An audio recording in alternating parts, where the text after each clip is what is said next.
Hello. Namaste, friends. Thank you for tuning in to the Divine Nobodies podcast. Once again, we're back.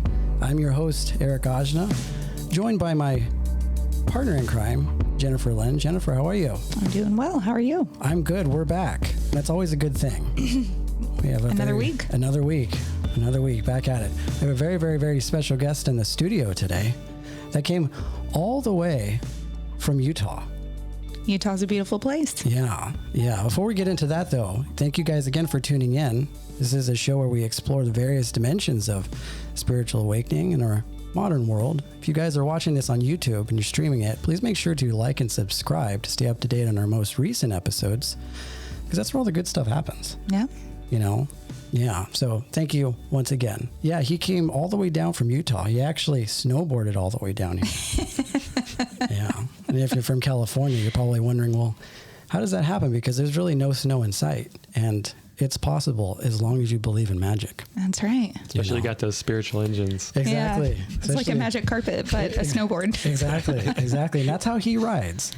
So the fellow that we have on a show today, he's a spiritual philanthropist. He's having a deep love for the spiritual development of humanity. He's raised with a spiritually seeking mother and father in men's work. So he kind of grew up with this sort of thing. It's got it in his veins. He spent his life digging into the layers of spirit and understanding the masculine and the feminine energies of life. He also hosts a podcast called Medicine of Me, which I absolutely love. Talks about a lot of different things, delves into the medicinal aspects of his personal stories and his journey of what it means to be a fully loving and empowered man. How about that? Fully loving and empowered man. He expresses his soul as a musician and a DJ, finds a spiritual practice as much in his day trading as he does in snowboarding. We're going to get into that. I'm actually interested in that. In the mountains of Park City. Exactly. Just like he said, he snowboards everywhere. And that's kind of where he currently resides. He's living that sort of life of the wandering ascetic. And he just so happened to have been my roommate for quite a bit of time. So we definitely have a kindred connection, and we've been close for a lot of years. I'd like to welcome Jameson Rikel. Thank you so much for that epic introduction. It's how we roll, you know. I mean, I know you need no introduction, but sometimes you just got to kind of set the pace, you know. You got to set the tone. Happy to receive all the embellishments. Yeah. It's good to have you back, man. It's good to be back here too. It's good to have you back. Yeah. I mean, he comes back and forth. We still have a lot of mutual friends in the space. And whenever he does come back, we always find some time to connect, this moment being one of those. And he actually came to our studio back at the very beginning when we started, right? He was our very first guest. Yeah. He was the very first guest. And, you know, we talked about a lot of different things, and the show never stops. There's always things to talk about as long as we are, you know, doing that inner work. There's a Jameson nearby ready to talk about it. That's for sure. You know, so we're gonna get into a lot of different things, right? One thing that I know about you is that you are really, really big advocate for divine masculinity. Not only divine masculinity, but you embody both of the dynamics of the masculine and the feminine really well, and just who you are as a person. And I know that powers a lot of, you know, your spiritual journey, but it's the one thing that's always been the most compelling to me because, you know, it's something that you normally practice. So before we get into it, just wanted to ask you a little bit more about what it is that you do, kind of what's on your plate right now, and kind of what got you into the journey that you're in. I mean, as far as getting into all of this, what was the catalyst for that? Well, the catalyst, I would say the family I grew up in played a huge role. Mm-hmm. You know, being around a mom who was traveling to India to study in the ashrams and bringing us back mantras to work with, and taking us as kids to South Dakota to participate in sweat lodges and Sundance, and having a dad that was in men's groups throughout all of my childhood, and getting to participate in some of those at different points, and then eventually doing initiations into men'shood. And then I went to college and kind of went my own way with things, and eventually roped back in to a lot of the things that I was introduced to as as life easily does so beautifully, is throw all the beautiful challenges for our own growth to be our best selves and that we aim to be in our own potential. That is what ropes me back in and gave me that in to reconnect with the men, reconnect with men's groups, and I still participate in circles to this day, and have my own men's leaders and mentors that I learn from. There's some local circles in Salt Lake that I connect with from time to time here and there. There's also a male mentor in Florida that I love to follow from time to time, who gives me, I would say each man has their own sphere or piece of the puzzle. I don't really feel that any one man has this whole thing figured out, but I like to bring the pieces that feel good and bring them together. And what else am I up to? So it's very much like a practice, and it's interesting because I remember when you told me that you originally moved up to Utah, you said there wasn't so much of a scene up there, right? And as far as I understand, you essentially started really creating that sort of dynamic up there. How has it been as far as like the men's group up there in contrast to how it is down here in LA? Are a lot of people very receptive to that type of work up there? Yes, actually the communities that I've been involved in, especially kind of the ecstatic dance communities there, acted as sort of a hub. And then out of that hub, I met so many different people who were interested in these kind of ways of connecting and exploring their masculinity. And it's very different from what I experienced in Los Angeles. The circle I was in Los Angeles, the men had a different approach there. It was, I think, more masculine and tougher and stronger in ways, but then it was softening as the leader was delving into his own spiritual journey. And there was a surrender and softening and loosening that was happening. But what I've been experiencing in Utah, it was almost coming from the other end, where there's all these awesome dudes that are really spiritually tuned in. They're very soft and, oh, I feel you, brother, kind of vibes. And I feel that there was more action, more masculine energy that could come through in these men, where I felt like they were already soft and tuned in, and they needed to be bolstered, which is very different from the guy I follow in Florida, who is almost like pure masculine, really intense, really about boosting your testosterone levels and bringing back the strength that is also, I think all of it is really needed. I think that men are challenged in every way, not just learning how to soften, but also strengthen. Yeah. So what is it? I mean, you've been in, I mean, as long as I've known you, you've been participating in these men's group. What are some things that people typically learn in those groups? Like when you, participate, because there's lots of different other people and brothers that you come in contact with. And I actually had my experience with Sacred Sons, right? And they're, I think, probably one of the more prominent ones down here in LA.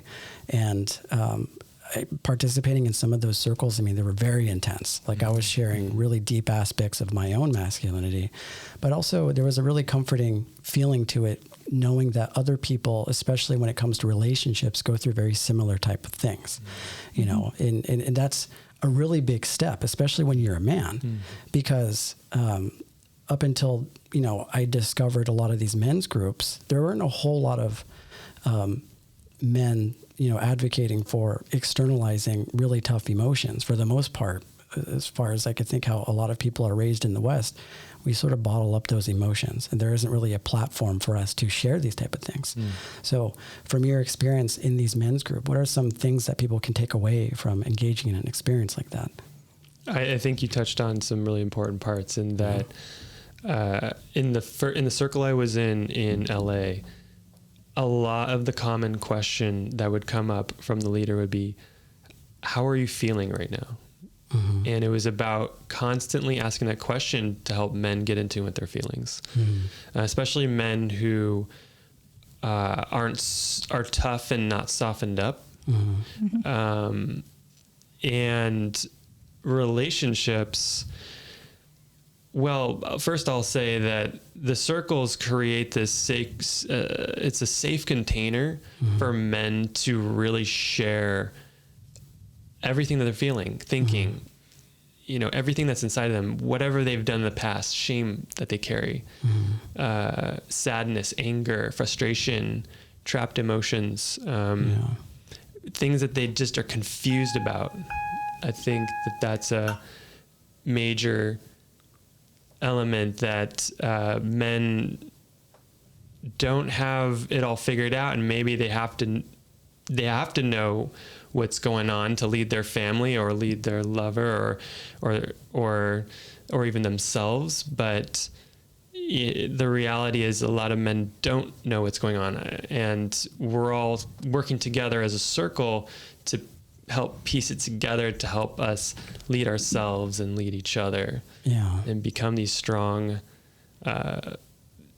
visionaries that can fulfill whatever their calling is and tune into that calling. And relationships are great mirrors that help a man see very easily how solid are they, how much of a pillar are they with themselves to be tuned into that and to show up in that strength and also hold a space to be soft too. And the relation, the nature of who that man attracts into their life will naturally just easily plug into what would be most supportive for pulling out what is weak and what is underdeveloped in that man, for them to see and work on it and then become a better expression of themselves that's more true and authentic. And I think that we definitely need that, especially in the climate that we're in right now. Right. So you're still volunteering in those men's group. Are you seeing kind of an influx of men that are showing a little bit more of an interest, maybe something that came as a result of a lot of those deep-seated emotions that are coming up because of maybe quarantine or what's going on in the world? I would say the quarantine and COVID shook a lot of things up for sure.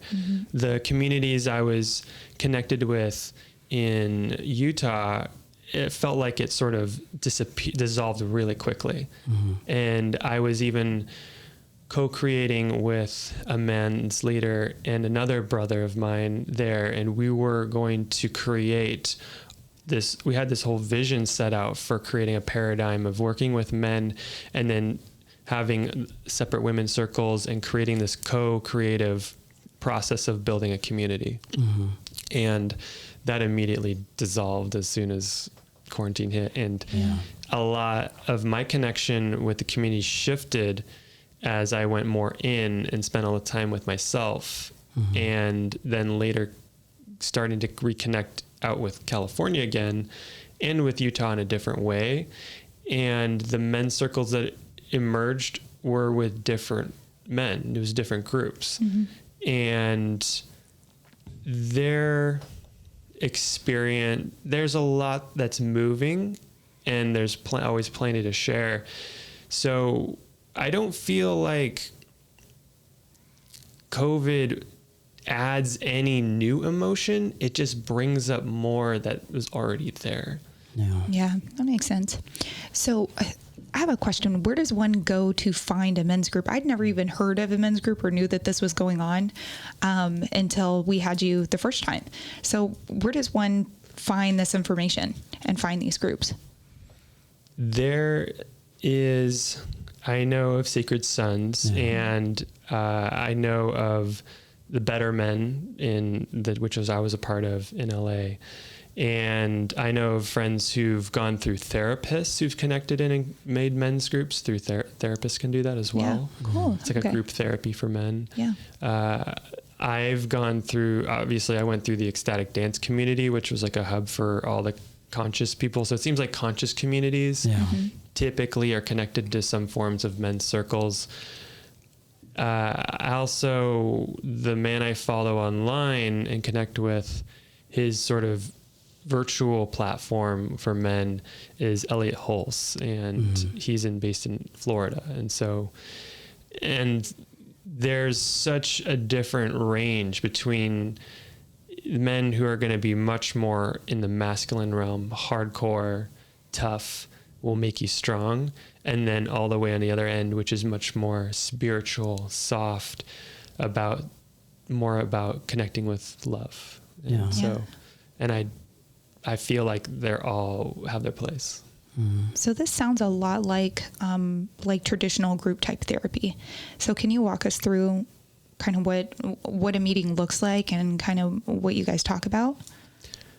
The experiences I've had in meetings has ranged a bit. The meetings I would do in LA were very freeform. It was really the idea was each man had the opportunity to show up as the man he wants to be in that circle and explore that. And so each man starts bringing up stuff. They might go around the circle and bring up something that's going on in their life. And then the main focus wasn't, I would say at some point, there was an emphasis on fixing. A lot of times men try to fix the problem. And the emphasis of the group wasn't so much to fix a problem, so much as let's find out what is that revealing about that man, so that man can learn more about who he is. And then chew on that for a week and come back. And as he brings up what he's feeling or experiencing, then we ask the other men, what does that bring up for them? And then that becomes a catalyst for their own self-exploration. And so it starts to bounce around, and all sorts of emotions can bubble up, and there can be so many different epiphanies and revealings. And what I would experience, sometimes I wouldn't even bring up anything, and just maybe there was something brewing within me, but through the sort of synergistic magic between the men and what they were sharing, it was as if a higher truth was emerging from sort of this vortex energy between all the men just choosing to show up. And that's really the most important part. As opposed to the circles I most recently have been connecting with, have had much more of this hippie-ish spiritual kind of slant, where one circle we were doing a mixture of sharing with Qigong exercises, with I believe we were also writing down something we wanted to burn and burning that. And then we were sharing hape medicine and cacao, and another circle, all we did to connect as men is we passed a joint around. That was the conch, man. Straight up. And you can't talk, you can't speak unless you got a joint. You can't speak out of turn. And when you have the joint, you had to have an intention for the joint hit. Right. Like, okay, what do you want what is your intention? Okay, I want to do breath work. Right. So then we'd add breath work in with smoking a joint, or we would add in, maybe someone wanted to play instruments. So we all brought instruments, and then we got so stony that we kind of were, jamming on instruments forever, and then we got into these trippy conversations, and it was such a unique, different way of connecting with men, just in a circle, intentionally stoning themselves. And so I love that there's no rules for it, of how men can connect. It's that we're breaking whatever, I don't even know what really society teaches about how men connect, aside from maybe sports and video games and whatnot. That's true. Yeah. And and I've known a lot of people, and this is something just out of observation. The one thing, just to speak on what you were talking about as far as the men's group, it almost kind of seems that it sort of evolves with the dynamic of the people that are in it. Right. So obviously they're not all the same. And from my experience with Sacred Sons, it's like, the one thing that you spoke on that really kind of spoke to me is that first inclination for the masculine inside is to try and rationalize an emotional problem, right? So when someone is externalizing their feelings, there's that sort of fixer inside of you that's like, there's got to be a way to take care of this. But the one thing that I noticed that was probably the most prolific and the most potent out of that, speaking about my feelings, was just the fact that there were 15, 20 guys just listening, right? And I mean, that's a lot for men. Yeah. Typically, you don't typically have the forum and that many people that are just actively engaged in listening to your story. That right there, to me, heals. I mean, more so than trying to rationalize or trying to problem solve through something like that, because now you have this space to express your feelings. You know what I mean? Oh yeah. So yeah, I'm a huge advocate for that sort of sharing process that happens in, you know, some of those groups. There's so much healing to being able to express what you're feeling and just simply be heard and received. Yeah. And not judged. Yeah. Because I think the opposite side of that is for maybe the more common thing. And, you know, everybody has their own way of connecting, but I've seen people, obviously sports is a really huge way in which people connect. But I almost see that, and I've tried to piece this apart in my brain, because whenever I'm around people that are obviously into sports, I try and play the game too, right? Because I can still have fun, and it's something that I can have some momentary experience with. But it's almost like they utilize the conversation of sports as a way to connect without having to be too emotional about how they feel about this other person. Right. And that's an interesting thing. And I think it's a socially acceptable thing, and to each his own. If they want to do that, that's fine. They all connect in really beautiful ways in that way. But I feel like in order to go deeper and to really, really find out who that person is and what they're going through, you know, I resonate so much more with that authenticity of just being vulnerable and just, you know, allowing that sort of that divine feminine energy inside of me move.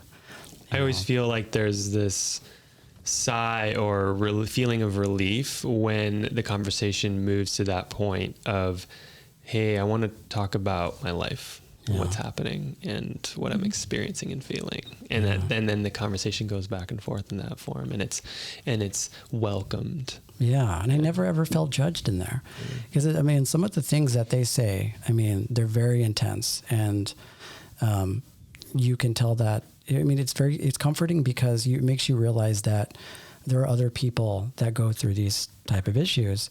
But, you know, the one thing that was the most comforting was just the fact that, like, they were all, no matter how, you know, how toxic they had been in the past, no how many hearts they've broken, no matter how they've mistreated other people in their life, there was never any judgment. It was like they acknowledge it as a wound. They acknowledge it as an opportunity to illuminate more light into the shadow.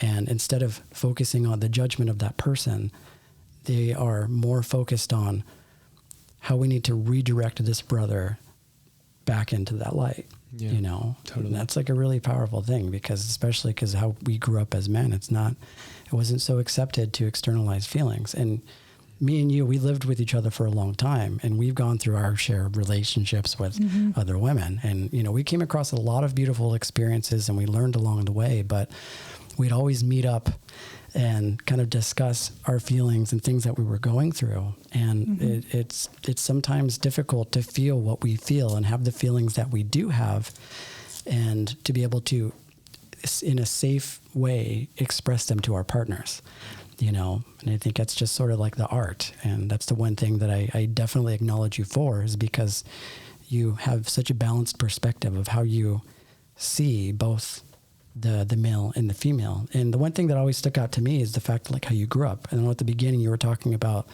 the dynamic you have with your parents. Your mother kind of, I think she's like, still lives in Ecuador, right? Yes. She kind of had that very wild type of like hippie spirit, but then your father was kind of the opposite. So how did that impact you growing up? Like, how did that sort of like mold you into the person that you're in? Because they're very opposite types of energy. Totally. Yeah. I mean, my dad, he's very science-based, and he, smart man, very tuned into the physical world, not too abstract or conceptual. He only reads nonfiction, and lives a very straightforward life. Very organized, orderly, very sociable, man of the community. Yeah. And so that element, I can feel it in me. And I know the parts and times of my life where I've rebelled against order and structure and wanted to be more messy and more loose and free and not constrained and wanting to go out in places. And I know I connected with my mom in that way of she's a businesswoman, she's a healer, she's a spiritual seeker, into yoga, meditation, and smoking pot every day by the beach, you know, That's the life. playing the ukulele, and so there's that element in me too. And over time, there's been moments of rejection and acceptance and back and forth. And then over time, as I've learned to admire my dad for who he is and admire my mom for who she is, and then admire that in myself over time. And that's the journey. And how do I bring those two together, especially coming out of a divorced family? Everything feels split. I'm a Gemini, like everything is in twos for me. So that's right. You're a Gemini. Yes. And me and Jen are Gemini moons. We are. What? Yeah. Yeah. Right. That's why we're all sitting here right now. Wow. Here we are. Let's go. Yeah. Yeah. I remember you actually told me a story when you had gone to Ecuador. I think it was to visit your mother. And you told me this really beautiful story. And I'm kind of prefacing it because I don't remember the whole thing, but I remember you coming back, and obviously you had your own journey there. And I remember you walked out to the ocean, or you were sitting outside, and you told me about, you know, how the ocean embodied this sort of energy. Well, do you remember that experience? I did have an experience, in Ecuador, where my mom's house is, it sits on the cliff way up above the ocean. Yeah. And so you can hear all the waves crashing all up along the shore, and you can just lay in the hammock and watch the fireflies flicker, and it's just magical. I could sleep there for eternity. When we went down one day, I remember going into the ocean, and I had this vision of Pachamama, Mother Earth, sort of showing up before me in this ocean as this big black lady with green hair and blue eyes. And she was like, "Oh, you know." And I was like, "Damn, all right. Yeah, I got it." Yeah. Yeah. And it just, because I was just so loving the healing energies of the water and just letting it just run through me. And in those moments of connection with nature, it just makes so much sense and reminds me that how much we've, especially growing up with a lot of computer time and video game time, and still to this day, having a lot of connection with the digital and computers, how much our society is really focused around removing us from nature. That it almost feels like there's an agenda to completely remove us from nature, and how important it is and how powerful it is when we go and connect with nature, how much more fulfilling it is than this computer right here. This one right here. Yeah. This specific computer. This one. Here. That one. That one. This computer right here. Yeah, I remember actually when you came back from that trip, there was some integration, obviously, right? Because those are very, very different realms. I remember we actually sat and we talked about, like how fast things go in our society, and we become so conditioned to that acceleration. So sometimes when you go out and you venture into even the desert or the forest, it kind of puts everything into perspective for you, how really fast you're going, Yeah, it's funny that you brought that up. There's a book that I just started reading. Actually, my husband started reading it, and I asked him like 3 different times, hey, what's that book about? What's that book about? And he would tell me, and every time I would forget. But that's exactly what it's about. It's called Irresistible, and it's by Adam Alter. And it's the rise of addiction and technology and the business of keeping people hooked. Yeah. So I've only read a couple chapters, but so far so good.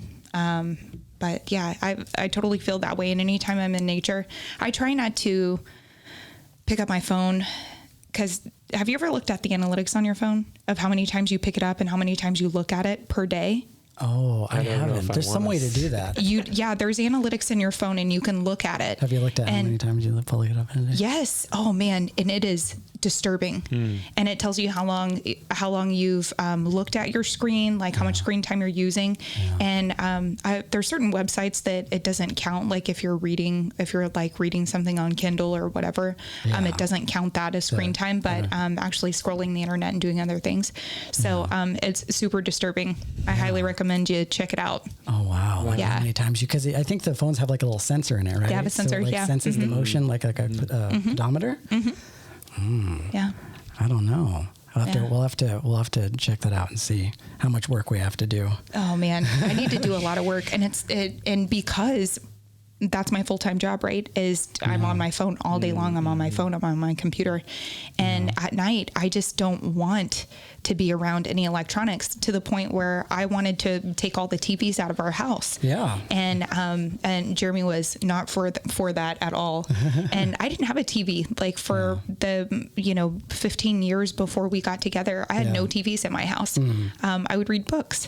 Yeah. Yeah. That's like a thing. I mean, I know people that will not sleep with electronics inside the bedrooms. Yeah. There's lots of studies on that your bedroom is supposed to be associated with sleeping and with sex, and that's it. Right. And having a TV in your bedroom like causes insomnia. It affects your sex life, and then of course it's.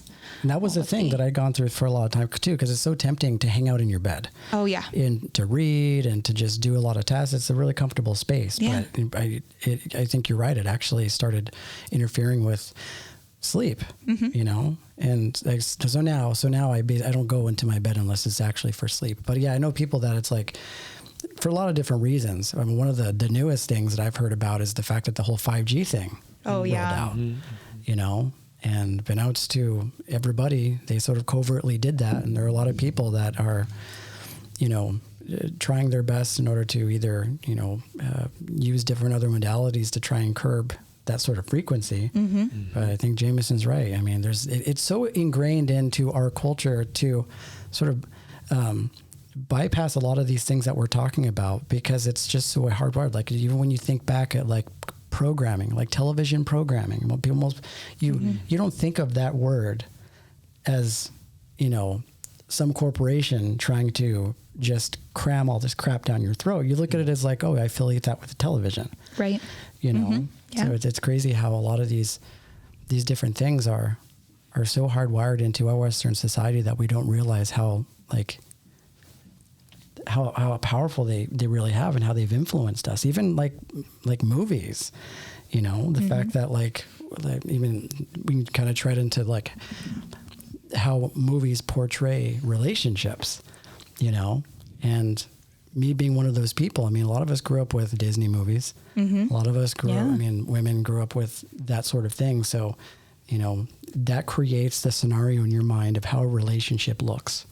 And the one thing that those things don't really contain is all of those really difficult situations that you experience in relationships with other people. So, that I think that right away kind of sets the groundwork for a lot of that sort of bypassing to exist. You know what I mean? So, yeah. So when you were growing up, like in your family, was it pretty open either on both sides to be able to externalize your feelings? Was it really comfortable for you to express the emotions that you have? I would say that I feel like I always had that support to express myself. And although I would say that my mom, my dad, and my sister both had pretty strong personalities.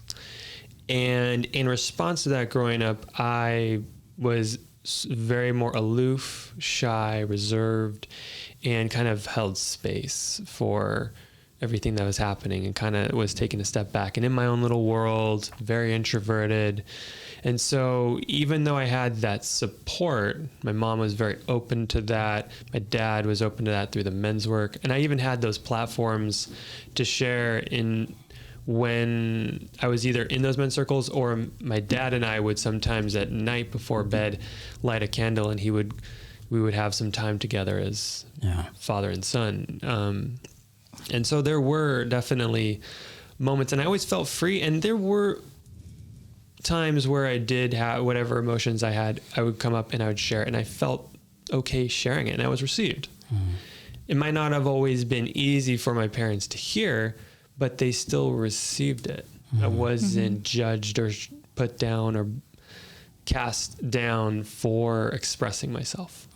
So it sounds like you had like a pretty good, it sounded like it was open and contained a safe enough container for you to exercise your feelings and to also kind of observe how that masculine and that feminine sort of like integrated in with your life. So I wanted to get into more of this sort of subject. So what do you think, what does it mean?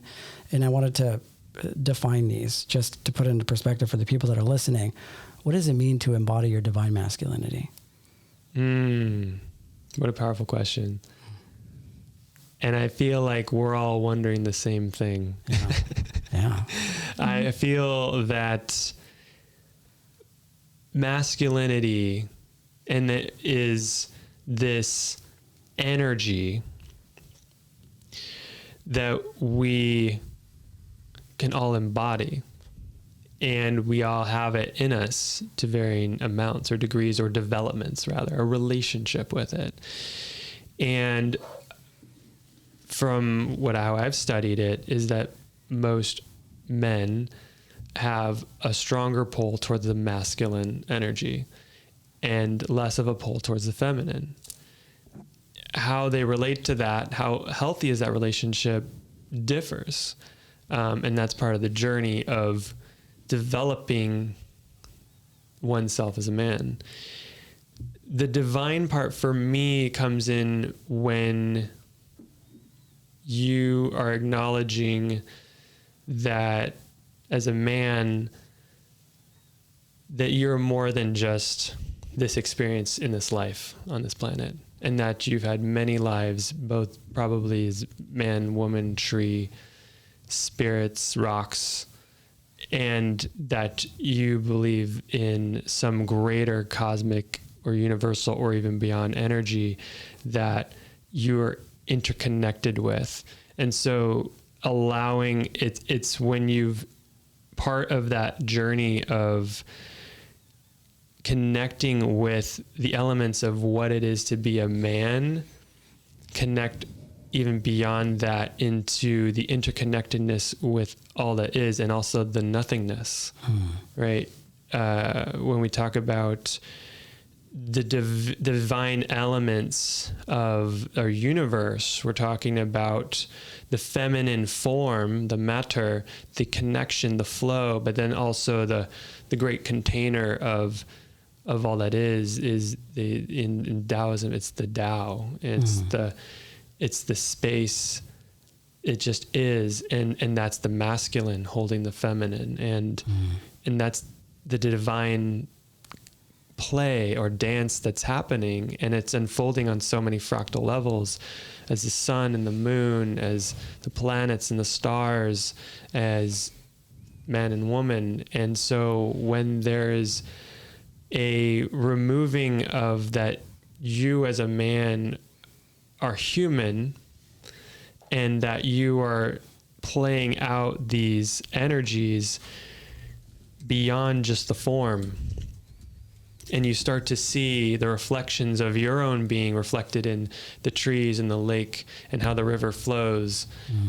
There is where the divine connection can be found. Yeah, that's beautiful. And it's almost like, because we are also a product of nature, and I think a part of that acceptance and that understanding is the fact that those polarities exist, kind of like what you were saying, it's sort of the divine play. And it's kind of like the Tao, which is like awareness recognizes that sort of game that's going on, which is those both polarities that exist. And it's crazy because there's that law of correspondence that exists all around us in nature, which is like what you were saying, like we have the sun and the moon, and we have the light and we have the dark. And then we have the left and right hemispheres of our brain, which are responsible for two different types of emotions and problem solving.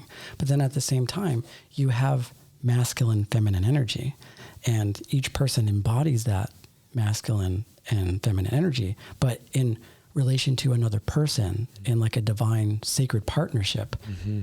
I think a large part of that practice of integrating with nature is by creating a nice balance between you and that woman, right? It's almost like that reciprocal energy that is created between you and another person, either through conversation, through intercourse, through sharing experiences, where becomes almost like this toroidal field that happens between you and your partner, where energy is evenly distributed between you and that person. So there's never a loss. You never feel like you're being taken from.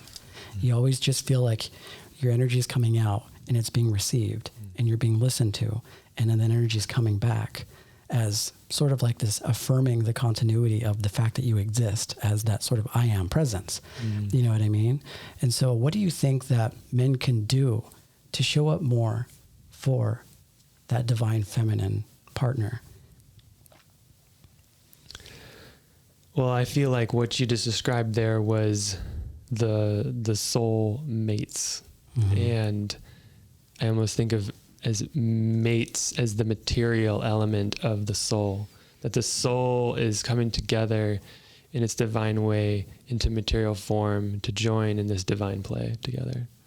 And that when you have soulmates together, you create this powerful engine that no matter where those two energies are at in their own journey materially through lives, that when they meet, there's what I've determined is, I call it like a flavor. And that when the flavors are just right in this miraculous way, that when you observe these flavors together, it just, everything makes sense. When you see that couple, they're like, that couple makes sense. You don't have to, it just seems like nature, you know, just like the trees by the lake and the crane coming in and landing, and then you see those two, and it's all part of the same piece of nature. And that no matter, now I will say that the self-development is always key and part of the whole journey, and the journey of self-love and love for others and be of service and moving through these wounds and all of this that we talk about. That is a big part of the journey of eventually being ready for a soulmate and being able to show up in a powerful capacity together. But one of my theories is what trumps even the self-development is simply that sort of energetic matching of vibration between the two people that is almost beneath all of that journey, that there's something about the two flavors of those people that is so miraculously natural, that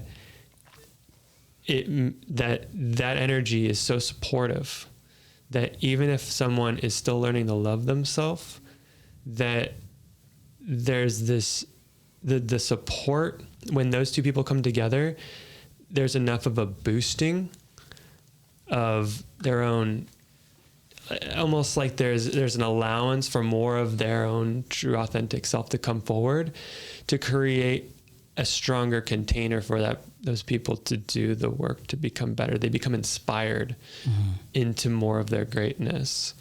And that's what you see when a couple that's natural together, they are glowing together because not even because necessarily that they've done this self-work, because I've seen so many couples that were soulmates together that haven't done a lick of self-work, but they're just so happy. Right. Yeah. And it's that happiness comes from that toroidal energy, this sort of magic engine that's formed in each other's space that allows for so much divine cosmic energy to come through that they can't help but become more full into themselves. They can't help but they grow, and whether they know it or not.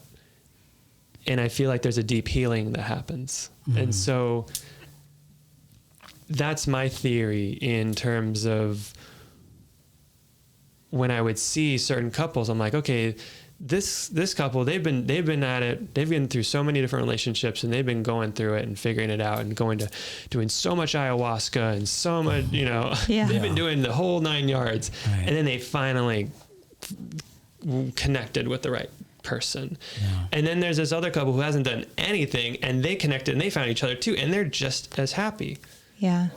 So what happens when the balance is off? Because I feel like I see that more often than I see these synergistic couples. So when maybe the female's living too much in their masculine, or the man's too much in his feminine, like, what do you say about that? What do you think about that? That was probably a twin flame. Yeah. It's these fiery mixtures that there's a great almost Coca-Cola attraction, or a McDonald's fries kind of. It's like the junk food of relationships. Yeah. And because there's something about it where it's like your soul says no, but your ego says yes. And it's like it wants to take a bite out of that. And it becomes such a strong energy that the soul allows it to happen, because the soul ultimately knows this is such an important part in your journey to experience this pain that you're about to go and experience. Yeah. So that you can grow up and become so much healthier with how you're treating yourself. And so in treating others. Yeah, that's true. And it's funny that you mentioned about well, it's not funny, but like when you were talking about how the soul and then how the body interprets a connection like that, because, and I think we've talked about this before in the past when it comes to things like trauma bonds, where it's like, there's a physiological aspect to how that works in your body, which is that, and I think we likened it to when we were talking like a pendulum, right? A lot of relationships that kind of have that sort of healthy dynamic, sort of like gently swing in the middle, back and forth to the light and to the dark. But then you have those relationships that the high is so intense, the intensity is so intense, and that for the most part is looked at as a good thing. But when that pendulum swings too far in one direction, it swings back into the other. And what happens with that is like your neurotransmitters are not wired to fire that intensely, right? So you get into these things that almost feel like trauma bonds with another person, where we start getting used to the intensity of that serotonin and that cortisol shooting through the veins during a really bad blowout with another person. We somehow associate those feelings, those neurotransmitters, and even those reward centers as almost like we would a drug, because when we feel that oxytocin and the norepinephrine and like that dopamine so intensely, the body, I think, craves it in the same way that it would crave something more illicit, So I think that's right. When it comes to like those twin flame type of relationships, it's like there's something about it where the body craves it, even though your spirit knows that it's not good for you. Yeah. And it's amazing how well it can be dressed up and look so attractive. And you're like, this is the one. Yeah. This is perfect. This is it. Yeah. Especially when that sex is good, man. Yeah. Oh, that's the killer right there. That's the one, right? Yep. You hit the nail on the head. And my grandma, I'm not even sure if I've said this on our podcast before, but she would always say a candle that burns twice as hot will burn out twice as fast. Yeah. So anytime you get involved in a relationship that is just so hot in the beginning, and it's so emotional, and both of you are like, oh my God, you're the one. Yeah. That shit never works. Yeah. Never. Yeah. So you got to be cautious about that. I mean, you really have to take your time and not get caught up in that, because other things start to move into the relationship. So it's sex that's moving into the relationship and clouding your judgment. Yeah. And those feelings, all of those love, happy feelings cloud your judgment as well. Mm-hmm. And then it's kind of like a spiritual bypass where you just ignore everything else and make excuses for bad behavior or things that you would normally put up with. Yeah. So that obviously points to, like you say, clouded awareness. Clouded awareness, right? Yeah. Like awareness as being like the awareness that we should operate from, because it to me points to a disconnect between our spirit and our bodies, because we are maybe in those moments asleep to the divinity inside. We're asleep to that more intrinsic source energy, that we instead start listening and taking orders from the body. Mm-hmm. Like we start, feeling those extrasensory sort of like bouts of stimulation from these neurotransmitters working through us. And it's like you say, it is like a drug. And one of the things that I've experienced also, and I'm sure others have too, is in connecting with those sort of twin flame relationships, there's so much urgency to speed things up and get fast into it and go hard. And like you're saying, burn the candle at both ends. Yeah. And I feel like what's elicited there is the soul knows this ain't gonna last. Yeah. Mm-hmm. And the ego's like, oh no, it's not gonna last. And so it creates this urgency from this deep down, it's not going to last, but you're not paying attention to that. Yeah. You're just paying attention to how it feels and jumping into it. Mm-hmm. Yeah. And what I've been feeling with my most recent relationship with Candace is this sense of, oh wow, this feels long. This feels like a long, lasting journey. And so there's more of a little bit of a moment of reluctance to go fast, partly for feeling the magnitude of the potential, but then also a deep desire to savor every slow unfurling of each leaf of the relationship. But it seems like in I think everybody's striving for that point, but it seems like because you guys have created that safe container, there's like that trust that's developed between both of you, where it's like, that partner's not going to go anywhere. It's like they've made you feel safe with taking your time. And that's a very different conversation than I think how a lot of people, especially in our society, take relationships, because people don't have the time and things are moving really fast. So we get used to that intensity. I mean, it's so crazy how much our conditioning and all the behaviors, or even the unconscious behaviors that we embody on a daily basis, influence our decisions when it comes to even partners. Because it's like, you want to know something, you can just search it in a Google search bar. You want a date, you can just hop on Tinder and find a date. And there's this acceleration, this feeling of things needing to happen fast, that people start looking at relationships in the same way, and it doesn't surprise me that those relationships don't end up actually ending, because there isn't that sense of safety. There isn't that sense of really commitment from the other person to take the time. Everybody wants it like right now, right here, right now. The time when people would meet and be high school sweethearts and get married, those days are long gone. Yeah. I mean, you have those obviously more like our parents. Yeah. It's crazy when you hear those stories, because I hear stories like that from like my aunts and my uncles, where it's like, we met in elementary school. And got married at 16. 16, they're still together. And they're still going strong. Yeah. They still got marbles upstairs. They're still visiting Denny's on Sundays. Like they're doing that stuff. Mm-hmm. Yes. And just like you said, it's like, it's hard to quantify. We obviously we can't generalize and say that every couple should have to go through this rigorous sort of like curriculum of self, improvement in order to arrive to this place. Just like you say, there are some people that just get it, and that sort of thing happens, and that's a good thing, But then there are some people that maybe just crave a different type of connection, a different type of deepness, and they want to go as far in that you can go. And it doesn't surprise me that in, of course, the spiritual community, it's just all about how deep you can go, like how deep into your DNA, how deep into your lineage, like it's like this striving for the infinite, even though ultimately the very core, we know that we as human beings can never really fully touch it, but we want to get as close as we can to God through these relationships. You know what I mean? And that involves like really going into the shadow, really going into how to practice, being authentic and embodying our authenticity and our honesty.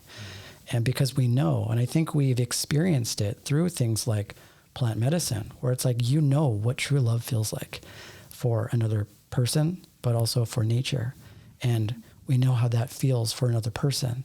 And if that exists somewhere inside of the body, then it can happen and be sustained between somebody else.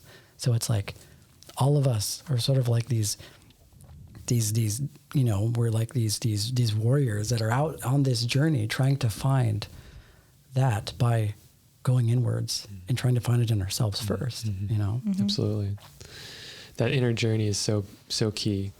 And it's almost like for myself, there were moments where, once I turned 30, I was told as a kid by my mom to wait until I was 30 to have kids and get married. And so I didn't have an agenda through my 20s. And I realized that was because of how I was raised. And then once I hit 30, it was almost like all systems just turned on. It was like, I got to create the kingdom, got to be king, got to find the queen, got to do the thing. Let's do it. I don't know what I'm doing. Let's go. Are you it? Are you my queen? Are you? And like every person that I dated at that point, it became serious, like on another level. So I went through this whole process of going through much more intense relationship experiences, emotions, processing pain and trauma, and every experience drove me deeper into spirituality until the point where I left California and became a hermit in Utah. And it really was a certain point where finally, when the pandemic hit, I decided to just shut everything down that I was doing and just be with myself and my cat and fast a few times a week and journal and just let it all go and just be with myself. And it was through that process, I really developed a lot of self-love and connection with myself as a man and where I was going, having a vision and getting clarity. So we're all kind of going to this quarantine together. And I think as light workers, especially right now, there's an influx of the work that needs to be done and also the message that needs to be conveyed to a lot of people that are going through difficult times in both their relationships, but also just individually as people. So a lot of stuff has come up, obviously, in the last couple months between like femicide and the child trafficking. It points to a really deep wound that our society is carrying, that is a part of our conditioning, and that has been silenced for a very long time. And that deep wound involving, a really toxic masculine sort of trait and a really toxic masculine wound. Like, what do you think is a good, maybe not solution, but step in the right direction into, trying to heal these sort of generational wounds that exist in our communities? Like, what do you think men can do in order to show up more for a female, to make her feel safe, to make them feel whole again? And I think that goes both ways too, because there are women that embody that toxic masculine sort of wound too, So what advice can you give for that? Can a man and a woman sit together and just listen to each other? Yeah. Can they connect? Can they hear each other? And I think if a man and a woman, it may create an intention to create a container, and then let's say the man was to create a container, and that woman, and it might not happen even in that experience. That might itself be so challenging and hard and uncomfortable.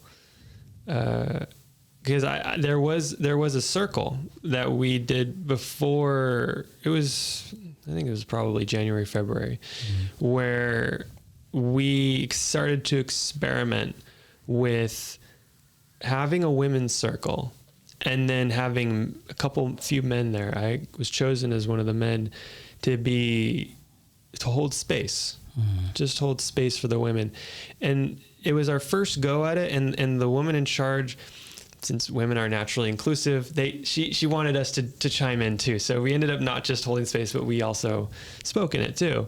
And we all agreed that while there was a beautiful dance to having the masculine perspective there, as well as the feminine, and mixing the two together, we found, I would say we both agreed that the women didn't feel comfortable going as deep as they probably would have if it was just women. Mm-hmm. And so that alone already highlights that there is growth to be had in men and women relating to each other and being open to each other, and having that feeling of being able to share, a woman being able to share with a man, and a man being able to share with a woman without being judged, without a man being judged for his masculinity.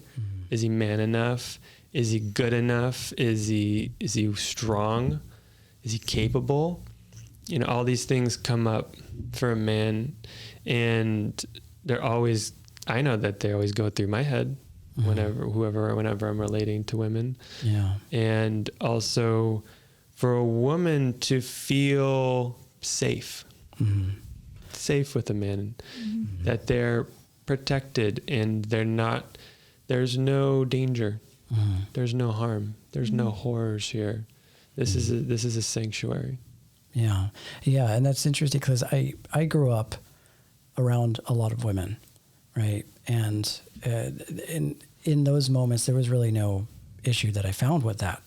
It was sort of like I was naturally able to embody my feelings. So I've always been really external with that. But I did carry a wound towards masculine energy because of my father, like not being in my life. I wasn't really taught how to fully embody my masculinity. Right. So I had a lot of that female energy. And I found myself even afraid to be myself around other men. So obviously that points to that sort of wound that exists. And it hasn't even been, within the last, I want to say 10 or 15 years where I started exploring my relationship with other men. And that involved feeling safe around them and feeling safe to express who I am.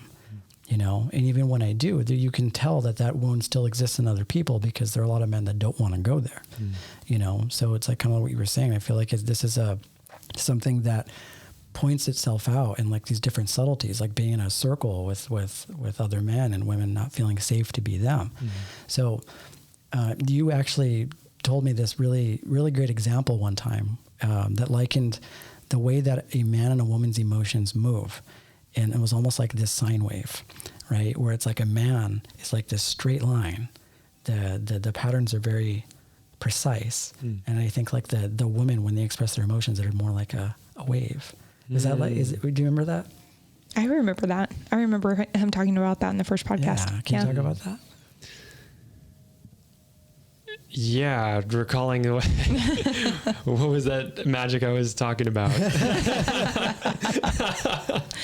No, and you talked a little bit about how whenever one partner is embodying more of masculine or feminine energy compared to the other partner, how that other partner will compensate. Yeah. And so, for example, I have a lot of masculine energy, and I have to check myself because I notice that Jeremy will start to go in the opposite direction, right? Because he's trying to compensate for me. Yeah. So that's a difficult thing too. And I think we talked about this with Catherine a few episodes back, where it was like, you would seem that the compensation is a good thing, but there's the deeper sort of divine masculine and feminine that still exists.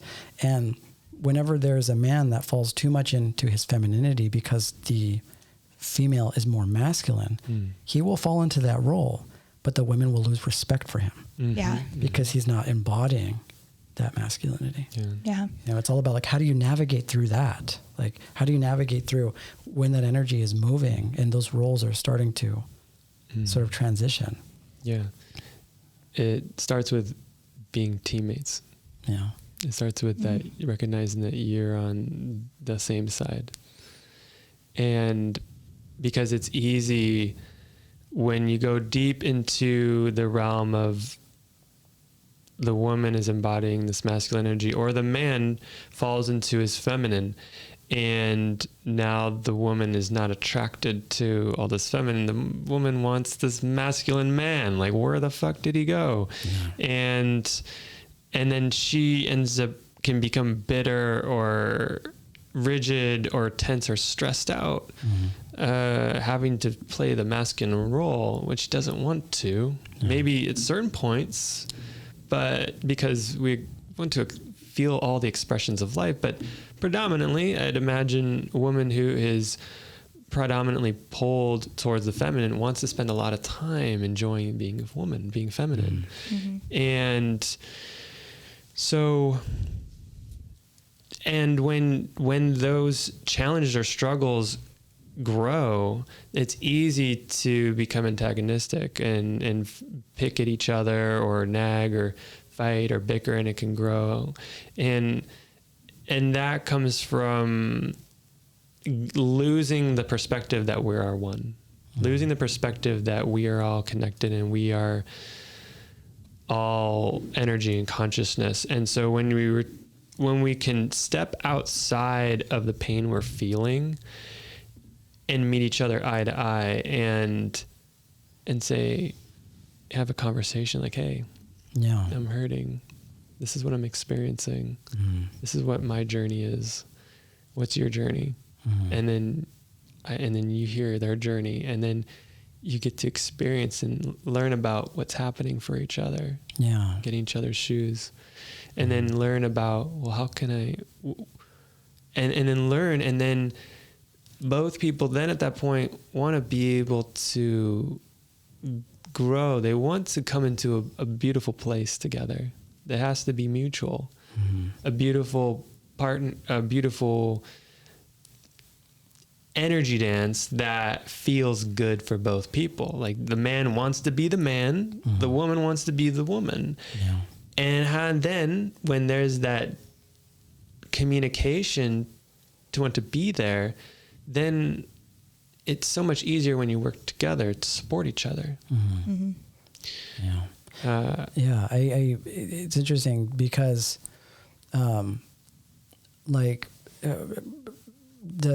thought that kind of like comes up for me is what Marianne Williamson has the two distinctions when it comes to relationships. There's like the special relationship, which is sort of like you said, sort of like the fast food version, where it's like, you like all the bells and whistles of how it feels without actually doing the work in order to sustain something long term. And then there's the sacred partnership, which the sacred partnership kind of reminds me kind of what you're pointing to, which is like at the core, that a relationship doesn't just serve the good moments. Mm. It isn't there to just serve this sort of idealized version of how, I guess it is a part of our conditioning for it to just look good all the time. There's this like really deep understanding that there are going to be shadows and there are going to be triggers. And I think I've spoke about this before, where it's like, we have very unrealistic expectations with certain things because, if I met a girl today or met a woman today and I'm 35 years old, that woman, if she happens to be the same age, went her entire life up to 35 without me in it. So she has her own story, her own traumas, her own shadow, all these things that come along with me interfacing with this person.